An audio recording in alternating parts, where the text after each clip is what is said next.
My dear brothers and sisters in Islam, this life is so short, and some of us, we've all got our priorities mixed up at times, where we are so focused in regard to this world that we forget about the eternal hereafter. A life of infinity versus a temporary short life. According to the words of the Prophet ﷺ, a life that is between 60 to 70 years. Allahu Akbar. 60 to 70 years. Let me give you a basic calculation to show how futile this worldly life is. Hypothetically, let's take an individual who has been blessed by Allah subhanahu wa ta'ala with 60 years of life. Alright? 60 years of life. Follow this calculation with me. 60 years of life, hypothetically. But to make the calculation easy, let's go with 8 hours. 8 hours is 1/3 of a day or not? 8 hours is 1/3 of a day. Mathematicians in the house. 8 hours is 1/3 of a day. So basically, you're sleeping 1/3 of 60 years. How many years is that? 20 years.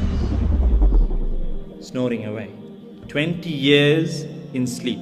How many years have you got left? 40 years. Of which you're not held accountable until you reach puberty. And these days, when do the boys and girls attain puberty? With all the genetically modified food and whatnot out there. Shall we keep it at 15 to make the calculation easy? 40 minus 15. How many years have you got left? 25 years. Yes or no?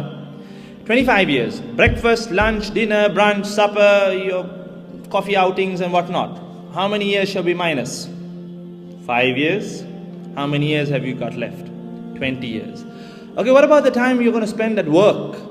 It's equivalent to the time you sleep. We're not going with an accurate calculation here. Shall we knock off 10 years? Out of the 20 years, you're left with 10 years. Recreational activities. Picnics, trips, time spent with family, friends, hanging out with friends, chilling, whatnot, yeah? Shall we knock off another 5 years? How many years are you left with? 5. A loose, rough calculation. 5 years to invest in that eternal life of the hereafter. 5 years to do as many good deeds as possible. 5 years to strive for excellence. 5 years to leave behind a legacy that resonates of goodness, just as how the Sahaba Ridwanullahi ta'ala alayhim ajma'in left. Until today we remember Umar al-Faruq radiyallahu anh. Until today we remember Abu Bakr as-Siddiq radiyallahu anh. Until today we remember Khalid ibn al-Walid radiyallahu anh. Until today we remember Fatima radiyallahu anha, Aisha radiyallahu anha, Khadija radiyallahu anha. We all need to think about our legacies. Many of us, we don't even think about our legacies, you know that?